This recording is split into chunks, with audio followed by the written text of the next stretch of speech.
seen significant progress on downward inflation over the year. And they do expect that to get a little bit sticky at this point. So here's what the FactSet expectations are.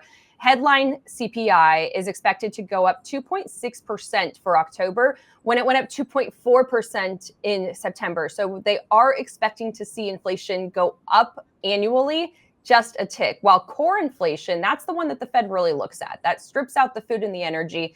Core inflation is set to stay steady at 3.3%. So that is much higher than the Fed's 2% target, right? We're going to be talking about how the Fed may digest these numbers. And in addition, we're expecting a new presidential administration come January. How will those policies affect the Fed's path toward getting inflation back down to that 2% target?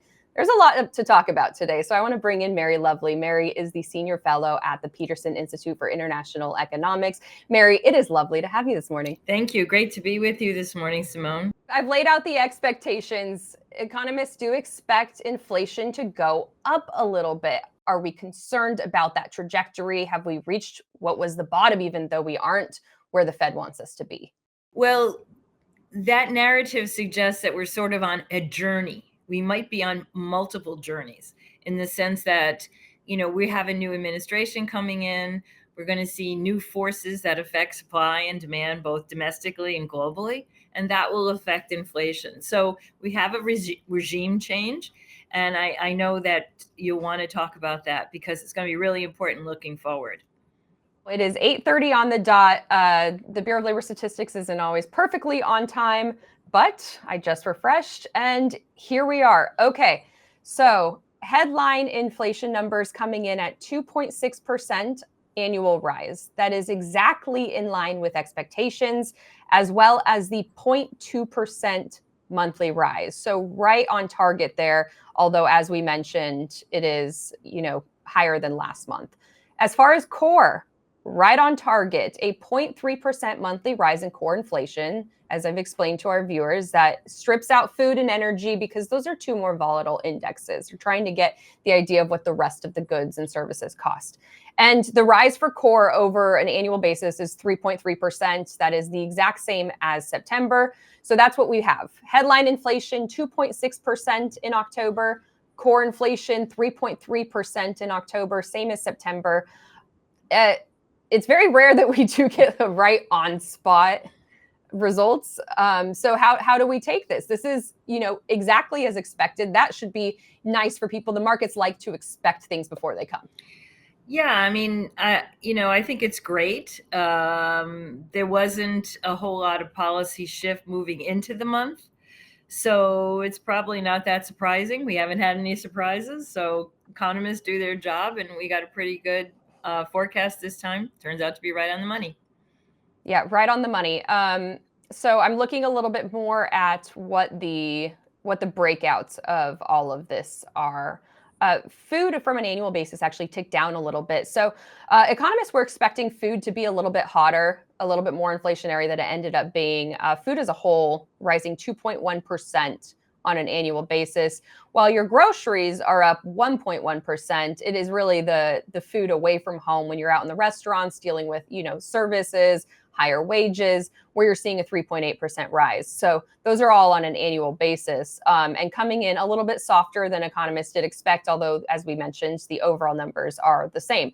If I go down and look at shelter, shelter is staying exactly the same from an annual basis, 4.9% rise. This has been kind of, the thorn in the Fed's side. Shelter accounts for a very large portion of the inflationary rises. And it's staying pretty hot. And even more hot is the monthly rise in shelter costs at 0.4%. Last month, it was 0.2% rise. So seeing a lot of heat in that area still as I continue to look at. Do you look at what's happening as far as what categories you're seeing more inflation in? What are you searching for when you're, kind of looking at what the inflation picture is? Well, I think we want to look at, as you mentioned, shelter, food. These are very important to people. Lots of people who were interviewed over the election were discussing, how much they felt price increases when they went to the grocery store. Lots of complaints among young people about the cost of shelter They have feeling that they'll never be able to buy a home, for example. And I think that contributed to this future worry that we saw perhaps reflected in the election results. But we want to look at what will happen, obviously, to energy prices, vehicles, large consumer durables. And what we see, of course, is that those are areas that have had much actually price decreases and have contributed to keeping inflation low. So we might want to look ahead and say, what do we think will happen in energy markets? President Trump has talked a lot about that. What will happen in vehicle markets as well? And then, of course, another important category and a thing to think about is what you talked about, which is food away from home as opposed to buying food in the grocery store. And that points to concerns about price of services rising. And we spend a large share of our income on services, and it's very closely tied to labor costs. So those are certainly things we might want to follow up on. Yeah, to kind of go back to everything that you just mentioned. So if we look at the shelter index, as I mentioned, it's a big part of it. When you look at that core inflation, which is, the Fed wants to look at something that's a little less volatile, looking at how prices are overall. And I mentioned at 3.3%, that's a much farther leap from the Fed's 2% target.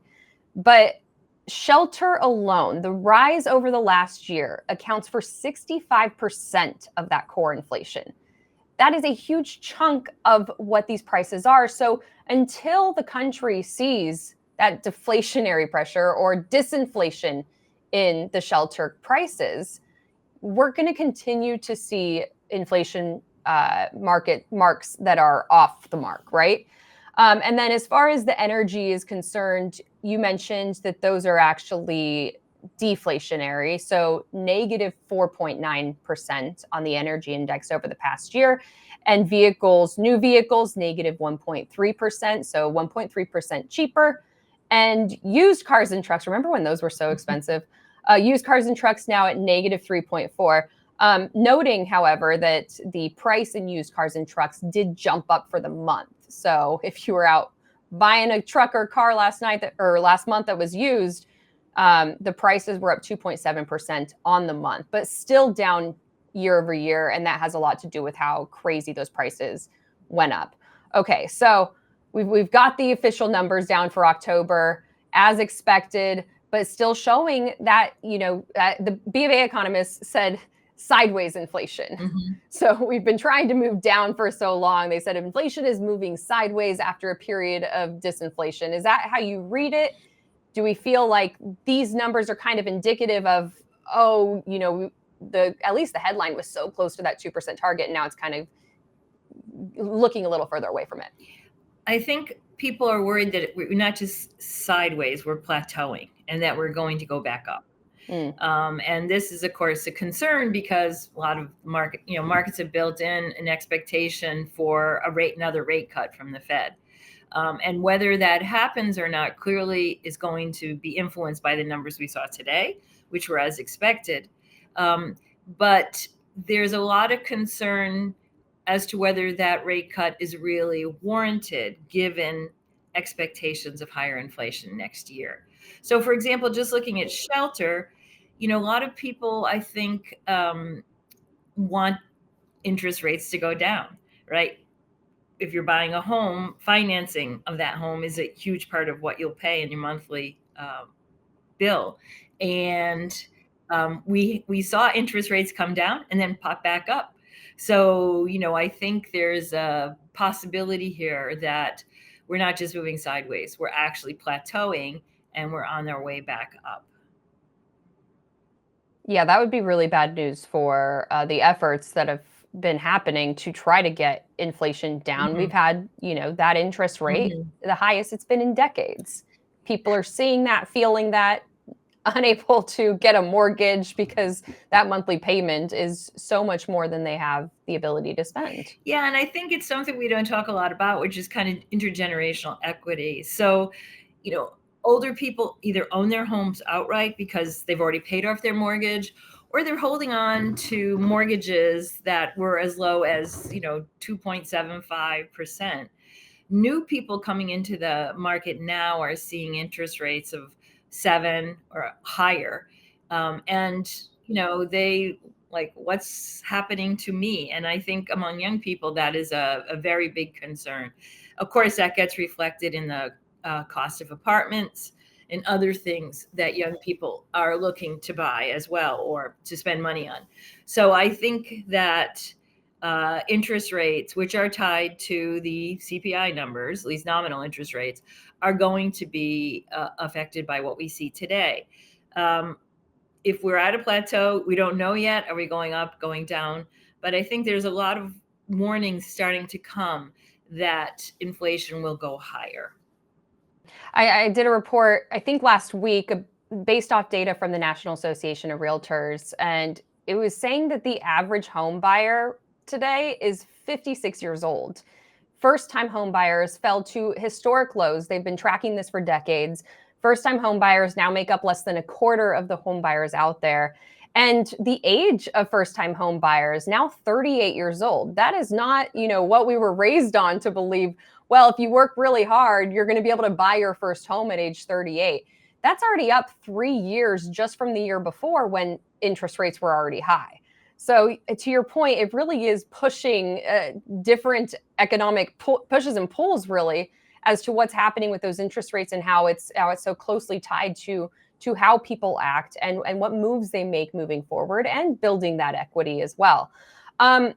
Neil Kashkari, the Minneapolis Fed president, said yesterday that there would have to be a surprise on the inflation front today to be able to change things so dramatically. The outlook is that the Fed is going to cut again in December, a quarter basis point cut.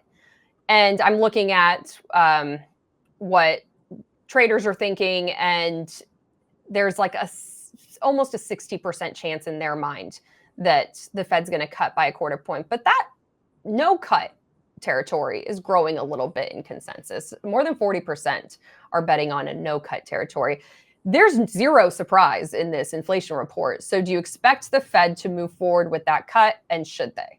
Oh, wow, that's a big question. First of all, your numbers on first-time homebuyer age is very interesting, and I think really does reflect what I'm hearing from my college students, from my graduate students, from my own kids. I think it's very telling about obtaining the American dream and how people feel with inflation being kind of front and center. In terms of the cut, I mean, I don't know what they'll do, obviously, but yes, the inflation numbers came in as we expected, but we have had some uncertainty, resolved this month, which is that we know who won the election. And while both candidates had programs that many economists thought were inflationary, new spending, for example, there's been, I think, on the Trump program, more concern because of the renewal of the tax cuts that were enacted under Trump 1, for example, and of course the tariffs, which he has not only promised, he's drilled down on over the last couple of days in his statements. So that will directly raise the costs of goods that are coming into the United States. So the question is, I mean, does supply expand sufficiently to offset those effects? And that's going to be really hard to do and to see how that actually can happen. Part of the reason why is the US is already operating at a very low unemployment rate. And the incoming administration has promised a lot of deportations of undocumented workers. Now, regardless of how you feel about this policy, what it will do is affect the size of the labor force. And two places where it matters a lot are agriculture and services. So the kitchens of restaurants, for example. And so this is going to be really inflationary, push the price of those services and those goods up. And I think people will feel it pretty fast, because if there's one thing we do is we go to the grocery store, we like to eat out occasionally, and we'll feel those pretty quickly, I think. Yeah, 3 times a day. That's when we're affected by the price of food, right? Yes. 5 times a day. However your schedule is, you can't get away from it. That's why when we were dealing with this massive inflationary episode, I mean, we continued to talk about grocery prices because, gosh, I can't believe I'm spending $3 for a single bell pepper. I mean, it's crazy. It's how expensive things have gotten, Mhm. and now you're saying that there's a big chance that that's going to continue to rise. Before we get into how things are going to change on the inflation front with President-elect Trump in office, is there a reason that inflation is stagnating right now? So this would be before, this is October. This is before he's won the election. This is, all of these factors put aside. Was there a reason that people believed that we might have plateaued, and why we're seeing the increase today? Well, I mean, we did have a lot of inflationary pressures resolved. So shortages of vehicles, for example, supply chain snarls and holdups, the energy situation in other countries, Europe, for example, still an issue for them, very high energy costs, but it's settling into kind of the new normal. So those pressures have settled. We've seen actually having a deflationary effect in the US, energy prices, and then, of course, vehicles. We had a big vehicle shortage. You mentioned when people were looking at the prices of used cars going sky high. So we had a lot of things that came out of not just the pandemic, but also Russia's invasion of Ukraine, um, impacting the prices of goods and services. Those things have settled down now. That doesn't mean they're all resolved, but they're not pushing up prices anymore. So those were all good things that allowed the Fed to think, okay, we have done our inflation fighting and we're able to kind of take the foot off the brake right now. And there was a lot of talk, and I'm sure you discussed it here, on soft landing. Some people even taking a little victory lap. But as I said, things have changed. We now know that the incoming president of the United States is going to be Donald Trump. And so we're going to have to talk about how hot he'll run the economy, what other things his various programs on the international front, on the domestic front, will do, as I said, to that supply demand balance.